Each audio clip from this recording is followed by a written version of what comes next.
Namaste. Well, it's beautiful to be with you all, so welcome everyone, wherever you are, from around the world, joining us now in this same presence, consciousness. So no matter where we are in the same field of being. So as we do connect, and you take those moments to pause and bring your awareness in, and begin to notice a different state that is always here. In fact, it's actually very easily accessible. But of course, largely our society is quite disconnected from this. So when we think of emotion and disease, really what we're trying to understand is our state of being. How are we in ourself? How are we relating as this body-mind in relation to life? Is it in harmony or is it in conflict? And as a society, the fact we are quite disconnected from the present moment means that we've actually accumulated a lot of energies throughout our life. So if we think of emotions and disease, we begin to look at this dynamic of energies that accumulate. So all of life is actually energy. And if we think of emotions, well, it's different vibrations of energy. So as these different vibrations, we can understand different qualities of thought and feelings. So that's all very natural and normal to our human experience. What is not natural and normal is that this whole spectrum is something we take up a problem with. So we're taught that some of those feelings and energies that we experience are actually wrong, that somehow we're not meant to be having this variation of thoughts and feelings. And consequently, those energies start to become trapped. Now, as a child, if we are allowed the free motion of all expression and all energies, we're very alive in the moment. So energy is actually meant to flow. Now, the moment we're told to stop crying, not to express the frustration or the anger, actually those energies become trapped, and gradually a child becomes quite thwarted. So all these energies that were meant to flow, there was meant to be a rivering of energies, suddenly become stagnant or blocked and congested. And this is what we then refer to as conflicted emotions. And it's really important to understand that difference, that we can talk about emotion and disease from different levels. Fundamentally, we're all emotional beings anyway. That's first and foremost what we are. We're actually emotional, sensing beings before we are intellectual. And if we don't understand that as a human experience, we actually become more and more conflicted. So at one level, it's natural and normal that we have emotions. There's just the variety of energies expressing itself through life, moment to moment. And on the other hand, if we're taught to reject some of those energies or judge those energies and block them, they become distorted and conflicted. And this is what we see in children gradually, is that over a period of time, those congested energies, well, they're going to go somewhere eventually. You can't block energy forever. So either that energy becomes internally destructive or externally destructive. So gradually over a period of time, a person will either collapse inwardly and the energies become disruptive to one's inner being, which of course accumulates into disease, or those emotions erupt externally, are projected onto another person or circumstance, and conflict builds. If we look at how these conflicted emotions and diseases begin to develop, we need to understand 3 distinct avenues of our life wellness and how we've disrupted that. So there are actually 3 states of disconnect that contribute to emotion and disease. So the first, core and root to all conflict and suffering, is the disconnect from our innermost being or our essential self. So as a society, we're not taught to stay connected. We're not taught to give that priority, to be deeply centered and aware of our innermost being, and something that is not transient. It's not the body, it's not the mind, it's not the thoughts, it's our eternal essence. So when we're disconnected from this, we actually lose clarity of seeing, feeling and experiencing.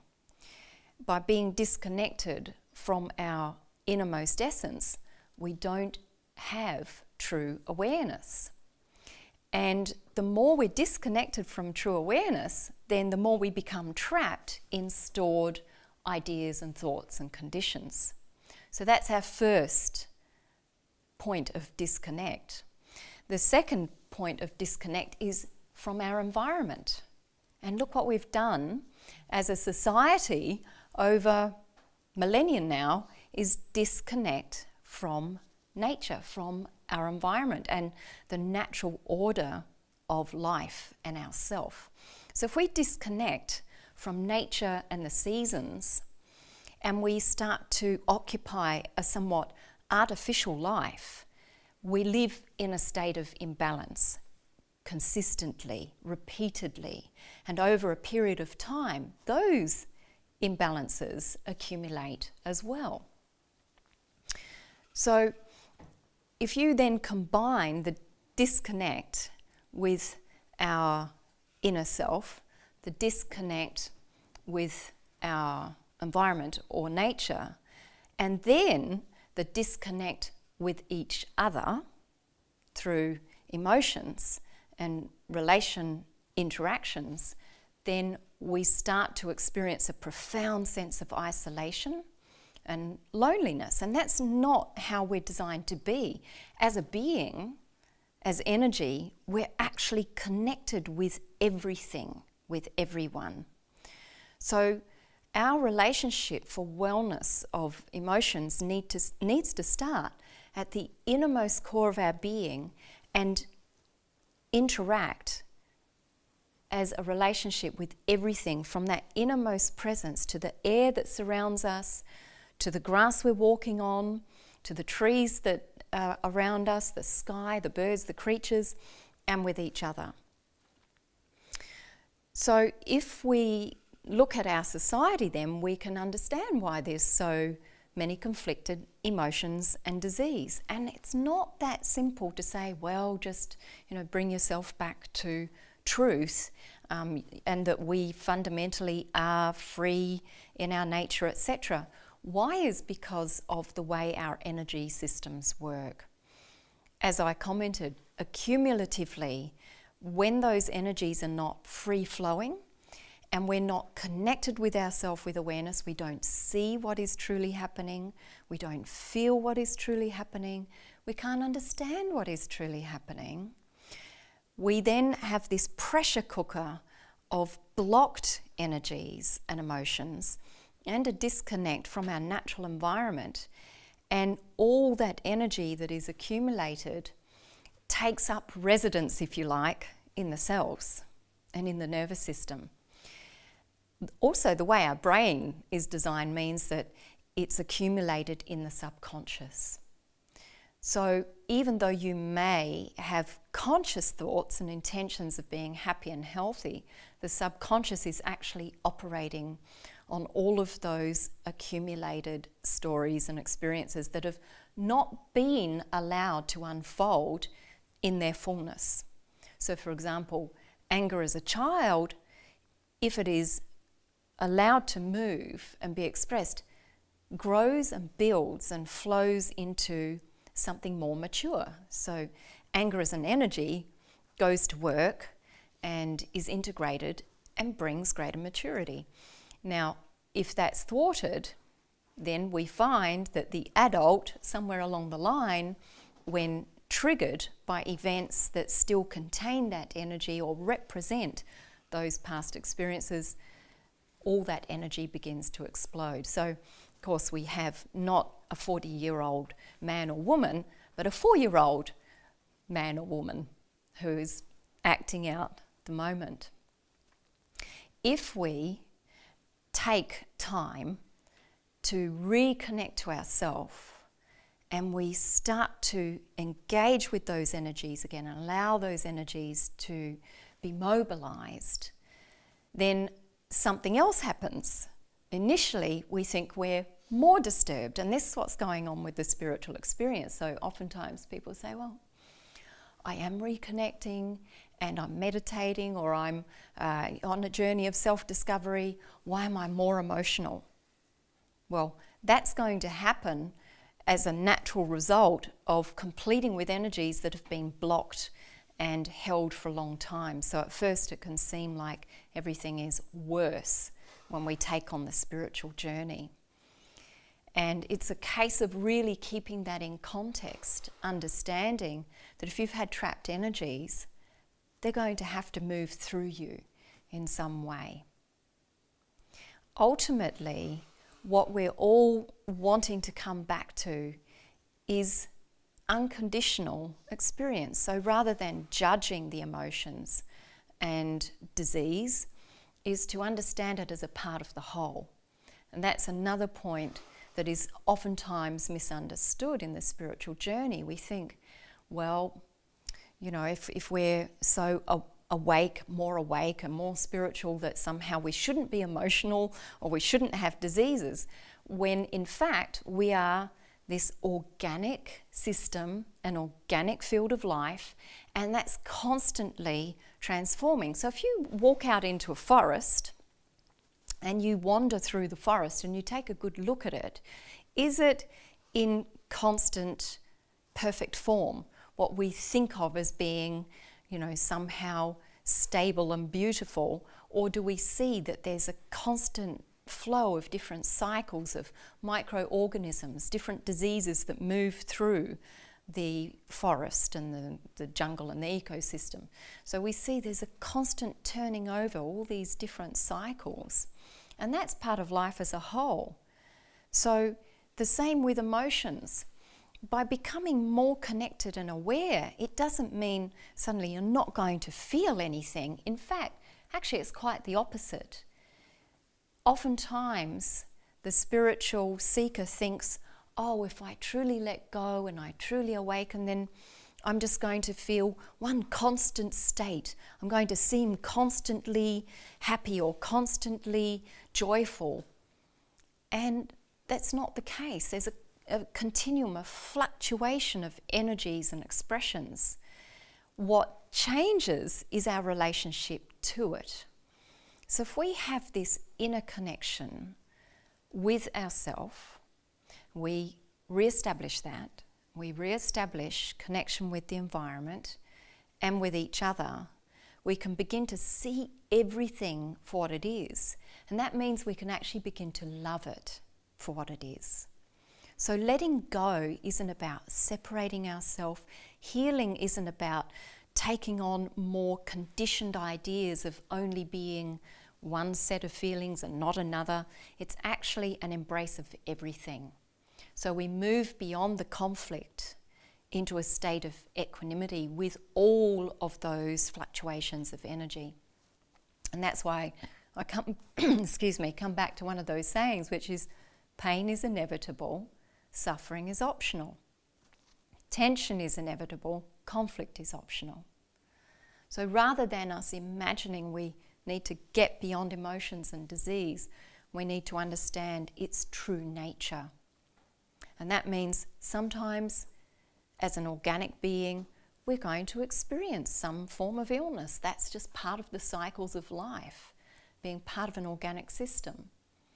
We're going to experience still varying states, sometimes excitable energy, sometimes slower, calmer energy.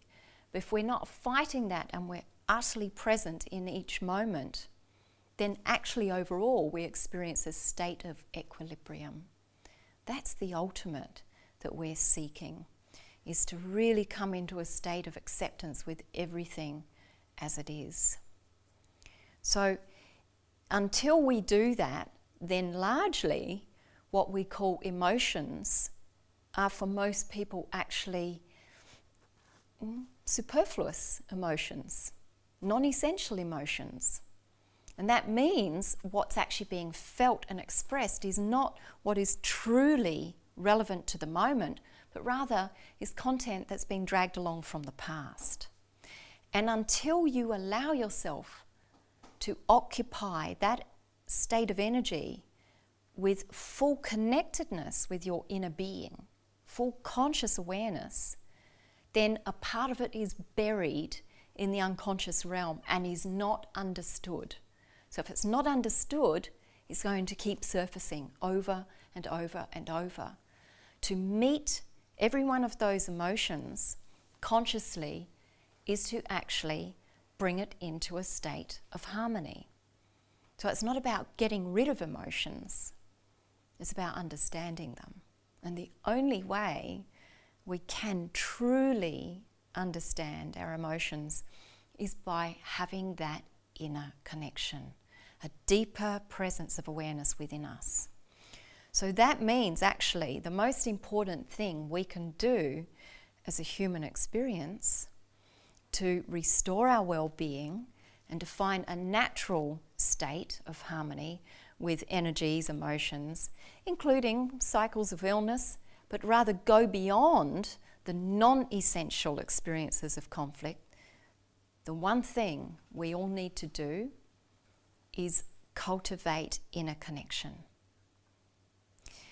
So how we do that, of course, we've known throughout the ages, fundamentally is meditation. So in a way, meditation is like a shower for the mind. You know, you take a shower every day. Well, most people do, unless you're a Pommy, a Brit. Sorry, folks, just a little joke there. You know, we've heard that the Brits don't take a shower every day. But anyway, look, that's another thing, you know, you can't be too serious about all of this. Seriousness blocks energy as well. So anyway, generally speaking, you'll take a shower every day, right? Brush your teeth, have a good wash. Yes? Yeah? You take a shower. Now, what would happen if you don't? What would happen? You would be stinky and disgusting, quite frankly, wouldn't you? You'd be rather cruddy. Well, it's the same thing with the mind. If you don't clean, refresh the mind, it accumulates all sorts of non-essential rubbish. You really need to empty out the mind. And the only way you can actually truly empty out the mind, really clean and refresh the mind, is by acquiring a deep state of meditative presence. It's in meditation that you get the right brainwave state that actually starts to clear away the dross and all of that collected content, all your conditioned thoughts and ideas and stories. Everything that, okay, some of it serves you. You have a memory body that's meant to be there. You're meant to have certain memories, etc. It's functional, serves some role. But most humans, if you think about it, are not really living with this great clarity, a freshness of awareness in the moment. Most of what is experienced is the dross of the past, all this accumulated content. So literally, it is a science. If you understand it's a science, that the way the human system works, and there are things we can apply ourselves to, then you can attain a much deeper state of harmony. You can heal. You can experience emotional equanimity. So meditation is actually, rather than something that we think of as a bit of a privileged practice if we can sit back, call ourselves a spiritual seeker and do a bit of meditation and, try and relieve ourselves of some stress or whatever. Actually, it is critical and fundamental to the well-being of every human on the planet. And I'm not talking just once in a while meditation. I'm talking consistent, regular, daily practice. Same as you take a shower every day. You need to take that time to draw your attention in, to connect with your deepest, essential self and experience that vibration which wipes away the concept and content of time. It opens the way for all your energies to flow, to be in accord with the living moment, to be truly aligned. It opens the way for you to truly see, to truly feel, to truly hear. And if you can truly see, feel, and hear, you will not find yourself holding on to the past and worrying about the future. You'll find yourself understanding what is happening in your living moment clearly, wholly, and deeply. So, the very first thing one needs to adopt if you recognize you have conflicted emotions or disease is meditation. Daily practice of meditation. It's not enough just to think of these as concepts. Spiritual practices are practices. They're not concepts. It's something to practice. It's something to apply. So that is at the root of our well-being. Because if we can restore that connection to our innermost essence, we can open and expand our awareness, we will find ourselves naturally coming back into connection with our environment, the natural world, and with each other.